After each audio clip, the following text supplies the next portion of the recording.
നമസ്കാരം. കാഴ്ചകളുടെ ആദ്യത്തെ അധ്യായത്തിലേക്ക് ഏവർക്കും സ്വാഗതം. നമുക്ക് ചുറ്റും നടക്കുന്ന വിവിധ അറിവുകളും അനുഭവങ്ങളും അറിയിപ്പുകളുമൊക്കെ തന്നെ കാഴ്ചകളുടെ വിവിധ അധ്യായങ്ങളിലൂടെ നിങ്ങളുടെ മുൻപിൽ പങ്കുവയ്ക്കുവാൻ ആഗ്രഹിക്കുകയാണ്.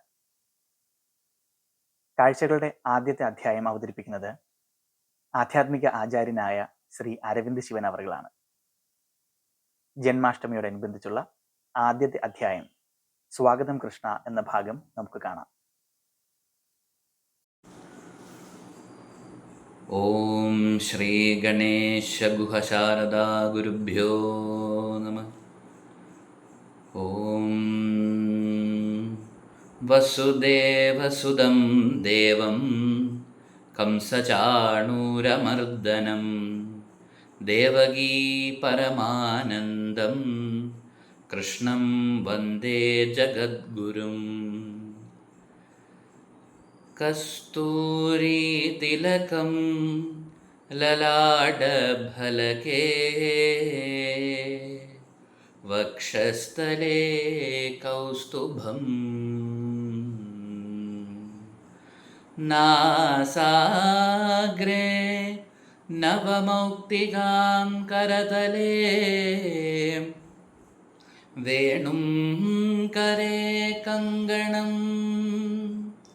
സർവാംഗേ ഹരിചന്ദനം ച കലയൻ കണ്ഠേ ച മുക്താവലിം ഗോപസ്ത്രീ പരിവേഷ്ടിതാം വിജയതേ ഗോപാല ചൂടാമണിം.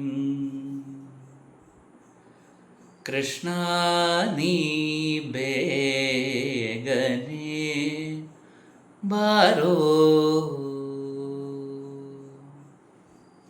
എല്ലാവർക്കും നമസ്കാരം. ഞാൻ അരവിന്ദ് ശിവൻ. നിശ്ചീതേ തമ ഉദ്ഭൂതേ ജായമാനേ ജനാർദ്ദനെ ദേവക്യാം ദേവരൂപിണ്യാം വിഷ്ണോ സർവഗുഹാശയം.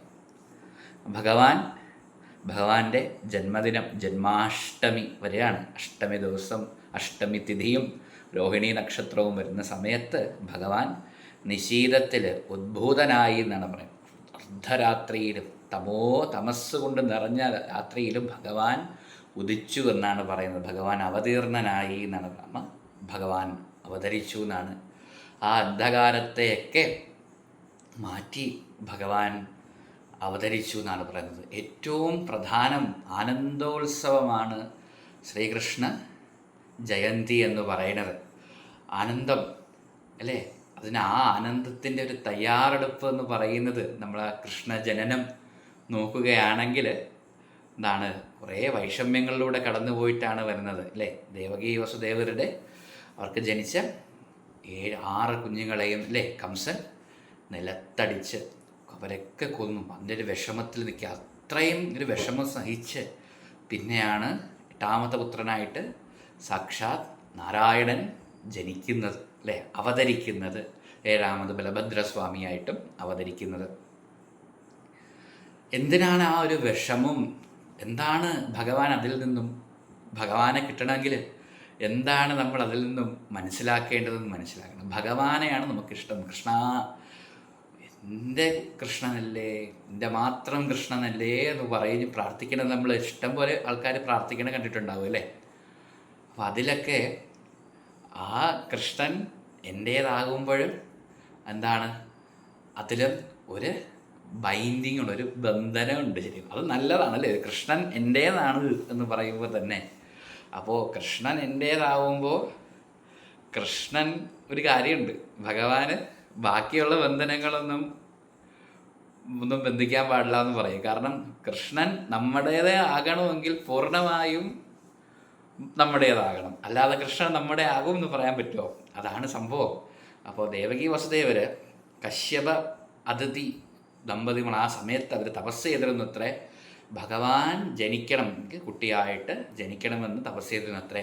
അങ്ങനെ ആ ഒരു ആഗ്രഹത്തിൽ ആ ഒരു സന്തതി പരമ്പരയായി ഭഗവാൻ വാമനമൂർത്തിയായിട്ട് അവതരിക്കുന്നു. അത് കശ്യപ അതിഥി കശ്യപ പ്രജാപതിക്കും അതിഥി അമ്മയ്ക്കും വാമനമൂർത്തിയായിട്ട് ജനിക്കണം. അതിനുശേഷം പല പല അവതാരങ്ങളിലൂടെ കടന്നു പോകുമ്പോൾ പിന്നെ എന്താണ് ദേവകീ വസുദേവരായിട്ട് അവർ ജനിക്കുമ്പോൾ ഭഗവാൻ അവർക്കും കുട്ടിയായി വരണം. അപ്പം അതിൽ പ്രത്യേകം പറയുന്നുണ്ട്, ഈ ആസക്തിയില്ലേ, നമ്മൾക്ക് മനുഷ്യർ ഏറ്റവും കൂടുതൽ ആഗ്രഹിക്കുന്നത് എന്താണ്? ഒരു ശാന്തി, ഒരു കൈവല്യമാണ് അല്ലേ? അപ്പോൾ അത് എപ്പോഴാണ് പൂർണ്ണമായി ലഭിക്കുക? എല്ലാത്തിൽ നിന്നും ഒരു ആസക്തി വിട്ടുപോവുക, ബന്ധനത്തിൽ നിന്നും ഒരു മോചനമുണ്ടാകുക. ബന്ധങ്ങളാകാം, അത് ബന്ധനമാകരുത് എന്ന് പറയല്ലേ. ആസക്തികൾ ഒരിക്കലും നമ്മൾ ബന്ധനത്തിലിടരുത്. ശരിക്കും ഒരു മനുഷ്യ ജന്മം ഇവിടെ ഏറ്റവും വലിയ ലക്ഷ്യമെന്ന് പറയുക, ഇവിടെ ഇരിക്കുമ്പോൾ തന്നെ മുക്തനായി ഭവിക്കുക എന്ന് പറയും അല്ലേ. എന്താണ് മുക്തനായി ഭവിക്കുക? ആർട്ട് ഓഫ് ലീവിങ് എന്ന് നമ്മൾ പറയും, ആർട്ട് ഓഫ് ഡൈയിങ് എന്നുകൊണ്ട്. എന്താണ്? Death is an examination where the life is it study leave, how to die in artistic manner എന്ന് പറയും അല്ലേ. കാവ്യാത്മകമായി, കലാത്മകമായി നമ്മൾ മുക്തരാകുന്നത് എങ്ങനെ? ഡൈ എന്ന് പറയുമ്പോൾ മരിക്കുക എന്നൊരു ദ്വേഷമായൊരു നെഗറ്റീവായിട്ട് കാര്യമല്ല. എങ്ങനെ ജീവിച്ചിരിക്കുമ്പോൾ തന്നെ, ഇവിടെ ഇരിക്കുമ്പോൾ തന്നെ മുക്തനായി തന്നെ സദാ ആനന്ദത്തിലിരിക്കാമെന്ന് മനസ്സിലാക്കണം അല്ലേ. അപ്പോൾ ആനന്ദത്തിലിരിക്കുമ്പോൾ നമ്മളെ ഒന്നും ബന്ധിക്കരുത്. അപ്പം ഇവിടെ അതിഥിക്കും കശ്യപനും ആഗ്രഹം എന്ന് പറഞ്ഞാൽ എല്ലാ ജന്മത്തിലും ഭഗവാൻ ഇങ്ങനെ അവതരിച്ചുകൊണ്ടേയിരിക്കണം, കുട്ടിയായി ജനിക്കണം. അപ്പോൾ അവർക്ക് എന്താണ് ഈ ബന്ധനമല്ല, ഒരു മുമുക്ഷു എന്ന രീതിയിൽ മോക്ഷത്തെ കാക്ഷിക്കുന്നവരെന്നർത്ഥം. നിത്യമുക്തരായി മാറിയാൽ മാത്രമേ സദാ ആനന്ദോത്സവം, ആ ആനന്ദോത്സവം സംഭവിക്കുമ്പോഴാണ് ഭഗവാൻ ജനിക്കുന്നത് അല്ലേ. ഉണ്ണികൃഷ്ണൻ മനസ്സിൽ കളിക്കുമ്പോൾ ഉണ്ണികൾ മറ്റ് വേണമോ മക്കളായെന്ന് പൂന്താനം ചൊല്ലിയത് അതുകൊണ്ടാണ്. ആ ആനന്ദത്തിൽ ആ വിരക്തി, ആ ഒരു വൈരാഗ്യം സംഭവിക്കുമ്പോഴാണ് ഭഗവാൻ ജനിക്കുക. അപ്പോൾ ഈ അതിഥി കശ്യപർ, ഈ വസുദേവർ ദേവകിയായിട്ട് ജനിക്കുമ്പോൾ അവരുടെ ഈ ഒരു ആസക്തി മാറാനായിട്ട് ഭഗവാൻ അവരുടെ മുമ്പിൽ അതൊരു ദുഃഖമായിട്ട് അവർക്ക് വന്നു. എന്താണ്? അവരുടെ മുമ്പിൽ, അവർക്ക് ജനിച്ച കുട്ടികൾ അവരുടെ മുമ്പിലിട്ട് തന്നെ അല്ലേ അടിച്ചു കൊല്ലുകയാണ് ചെയ്തത്. മഹാപാതകം അല്ലേ. അത്രയും പാതകം ഉണ്ടെങ്കിലേ ഭഗവാന് ജനിക്കാൻ സമയമാവുള്ളൂ, കംസനെ കൊല്ലണമെങ്കിൽ. അപ്പം അതും വേറൊരു ലീല. അപ്പം ഇത് കണ്ടവർക്ക് വിരക്തി വന്നു. ഇതൊക്കെ ഇത്രയേ ഉള്ളൂ എന്ന്, അല്ലെ ഇത്രയാണ് മനുഷ്യജന്മം ഓരോന്നൊക്കെ. ആ ഒരു ബന്ധനത്തിൽ നിന്നും, ആ ഒരു പൊസസീവ്നെസ്സിൽ നിന്നും മാറുമ്പോൾ എൻ്റേതാകണം ഭഗവാൻ എന്ന് എന്നെ കാട്ടി ഭഗവാൻ ചിന്തിക്കും, ഭഗവാന്റേതാകണം ഞങ്ങൾ. രണ്ട് വഴിയാണ് അല്ലേ. ഒരു കുട്ടി അച്ഛൻ്റെ കൈ പിടിച്ച് നടക്കുമ്പോൾ കുട്ടി കാല് തന്നെ വീഴാനൊക്കെ സാധ്യതയുണ്ട് അല്ലേ. പക്ഷെ അച്ഛനാണ് കുട്ടിയുടെ കൈ പിടിച്ച് നടത്തുന്നതെങ്കിലോ കുട്ടിക്ക് ഒരു അപകടവും പറ്റാതെ ഇങ്ങനെ നോക്കിക്കൊണ്ടുപോകും. അതുപോലെയാണ് ഭഗവാന്റേതായി മാറണം നമ്മൾ. അപ്പോൾ ഈ ഒരു വിരക്തി വന്നപ്പോൾ എന്താണ് ഏറ്റവും ഉത്തമമായ ആഗ്രഹം?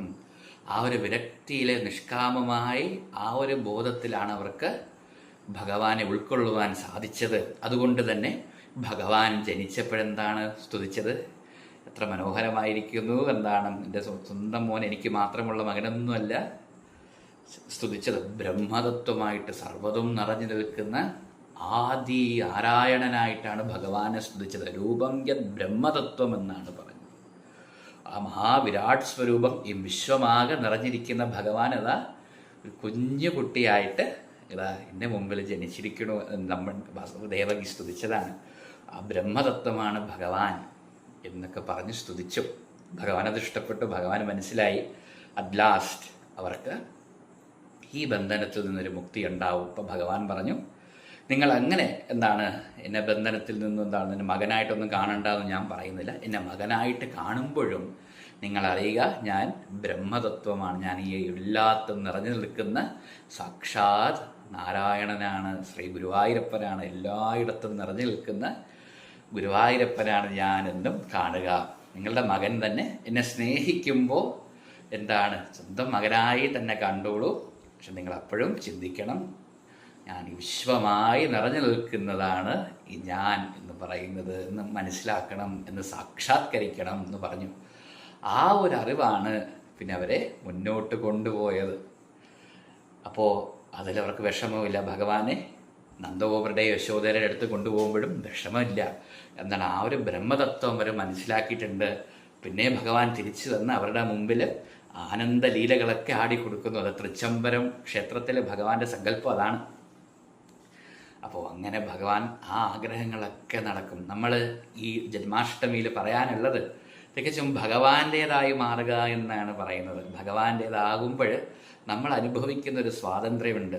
എന്തൊക്കെ നടക്കണമോ അത് ഭഗവാൻ കൊണ്ടുവരും എന്നാണ്. കാരണം ഭഗവാൻ സത്യം ചെയ്യുന്നൊരു കാര്യമുണ്ട്. നമ്മുടെ LICയുടെ പരസ്യം പോലെ തന്നെയാണ്, യോഗക്ഷേമം വഹാമ്യഹം എന്ന് ഭഗവത്ഗീതയിൽ പറയണു.